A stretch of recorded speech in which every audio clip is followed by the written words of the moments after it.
કોઈ ઉત્સવના દિવસ હોય કે કોઈ વિશેષ મનોરથ કર્યો હોય, ફૂલ મંડળી હોય, સાંજના દિવસો હોય, હિંડોળાના દિવસો ચાલતા હોય કે ઉષ્ણકાળમાં ફૂલના શિંગારનો મનોરથ હોય,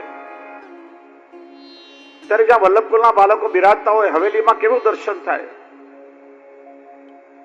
બધા વૈષ્ણવ સાથે મળી ફૂલ ગોતતા હોય, હિંડોળા ફૂલ મંડળી બંગલા સિદ્ધ કરતા હોય, વૈષ્ણવ સાથે મળીને ધોળપદનું ગાન કરતા હોય. અહીંયા એક વિવેક સમજાવું.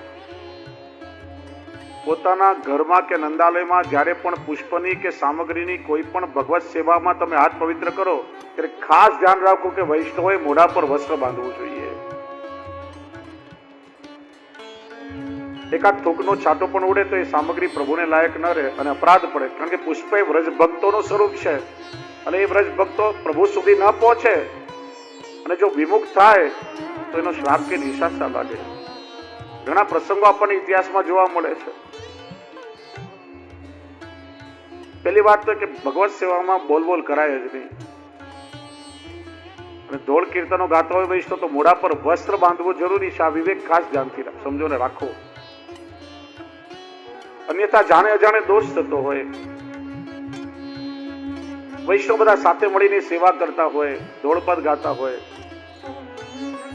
વહુજી બેટીજી વૈષ્ણવને માર્ગદર્શન આપી રહ્યા હોય, આ થાક આમ ના ભરાય આ રીતે રખાય. અને આગળ પણ આપણે જોયું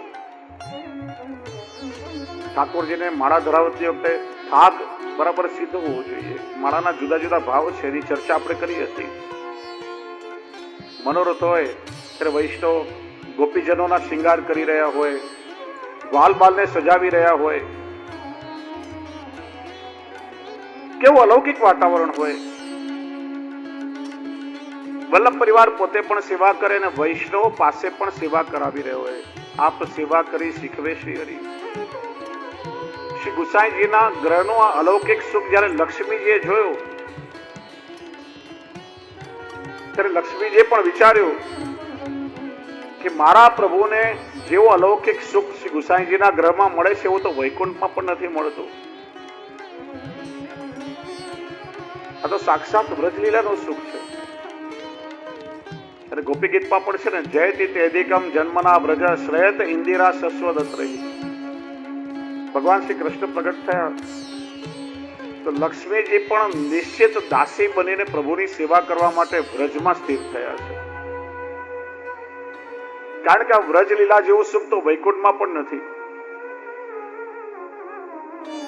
લક્ષ્મીજી પણ શ્રી વલ્લભના ગ્રહમાં નિત્ય બિરાજા. હું પણ અહીં રહીને મારા પ્રભુની સેવા કરીશ. આ વ્રજલીલાના સુખનો અનુભવ મારે પણ કરવો છે એમ કહેતા આવે 23મી કડીમાં ગોપાલદાસજી વર્ણન કરે, વાસ વાંચે વ્રજ સેવા એની પેરે સુખ પામવા. સારસ્વત કલ્પની લીલાની જેમ જ્યાં પ્રભુની સુખરૂપ સેવાનો ક્રમ ચાલી રહ્યો છે, જેમ સારસ્વત કલ્પની લીલામાં લક્ષ્મી સહસ્ર લીલાભી સેવ્યમાનમ કલાનિધિમ,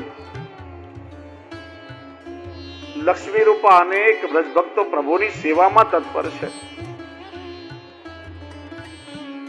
એવી જ રીતે શ્રી વલ્લભનો પરિવાર નિજ પરિકર સહિત પ્રભુને લાડ લડાવી રહ્યો છે. લક્ષ્મીજી આ અલૌકિક સુખ જોયું. લક્ષ્મીજી પણ વિચારે મારે પણ હવે અહીંયા જ નિત્ય રહીને પ્રભુને લાડ લડાવવા છે.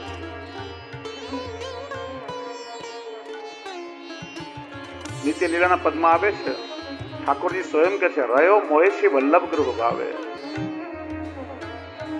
શ્રી વલ્લભના ગ્રહમાં મને જે સુખ મળે છે એ સુખ મને બીજે ક્યાં મળવાનું? કારણ કે વલ્લભ જે રીતે ઠાકોરજીનું સુખ વિચારે. જો વૈષ્ણવ આ જ વેદ છે. પશ્ચિમ માર્ગે હવેલીઓ જ્યાં વલ્લભકુલના આચાર્ય બિરાજતા હોય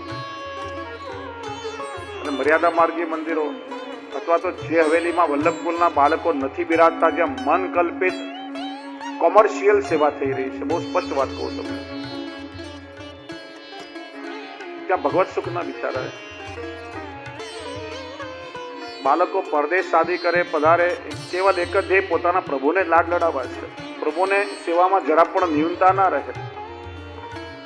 કોઈ વસ્તુની કચાશ પ્રભુને ના રહેવી જોઈએ.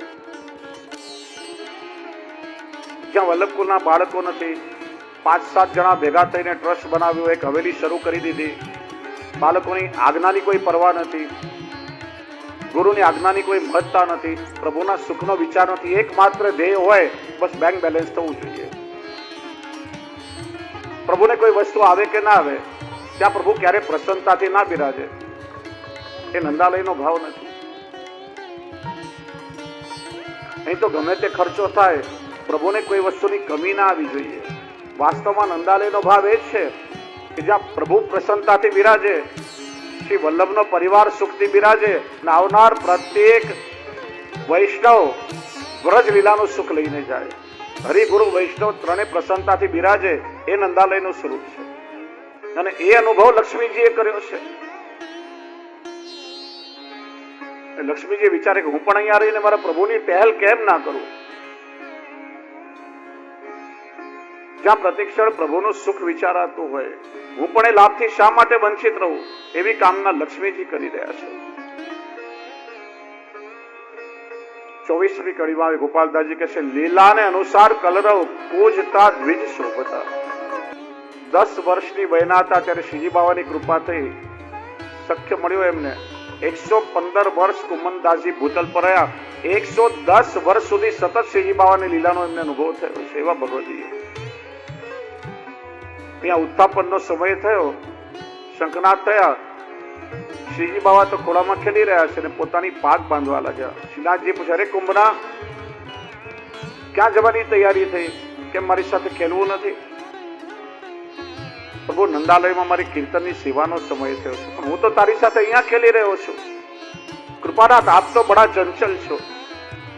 અત્યારે મારી સાથે ખેલો છો, ક્યારેક બીજો કોઈ સખવા આવશે, આપ એની સાથે ખેલવા પધારશો. પણ ત્યાં શ્રી વલ્લભની કૃપાથી નિત્ય બિરાજીને અમારી સેવા અંગીકાર કરો છો, ત્યાંથી અમને છોડીને ક્યાં જશો? એટલે પ્રભુ, અહીંયા આપ અમારી સાથે ખેલી રહ્યા છો ને, એ સેવાનું ફળ છે. એ ફળરૂપે આપની આ કૃપાનો અનુભવ થઈ રહ્યો છે. આ ભગવદીઓ કહે છે કે આપની કૃપાથી પ્રભુ અમારે આધીન બન્યા છે. આપે કેવી કૃપા કરી કે પ્રભુને રીઝવવાની સારસ્વત કલ્પની જે લીલાની પદ્ધતિ છે, એ રીત અમારી સામે પ્રગટ કરી. અને આજ હૃદયના જે પરસ્પરના ભાવો છે, રસિક જન સૌ સંગે મળી કરે તે ઉચ્ચાર. નંદાલયમાં ક્યારે લૌકિક વાતો ના થાય. આજકાલનું દ્રશ્ય તો કંઈક જુદું છે. તમે હવેલીઓમાં કે કોઈ મંદિરમાં જાઓ તો કેવલ લૌકિક ચર્ચાને પંચા થતી હોય. હું તો કોઈ ને અબ તક ચેનલ, આજ તક ચેનલ છે ને, એમાં સવાર સુધીના તાજા સમાચાર મળે. પણ આ જે મંડળોની ચેનલ હોય ને, 1 કલાક પહેલાના સમાચાર મળી જાય. મારા પાડોશીને ત્યાં ઝઘડો થયો, એટલે ઉપરવાળાની દીકરી આજે ભાગી ગઈ, ફલાણું થયું, ઢીકડું થયું, ગામ આખાની પંચાયત. ક્યારે પણ આવો દોષ ના કરો. લૌકિક પંચાયત કરવા માટે ક્યાં ઓછી જગ્યાઓ છે આપણી પાસે. હવેલીમાં જઈ, નંદાલયમાં જઈ જે દર્શન કરો, જે પ્રભુના દર્શનનું સુખ મળ્યું, જે કંઈક લીલારસનો અનુભવ થયો, એ ભગવદ વાર્તા કરો, ચર્ચા કરો. રસિક જન સૌ સંગે મળી કરે તે ઉચ્ચાર. એકબીજા પોતપોતાના અનુભવની વાતો કરે.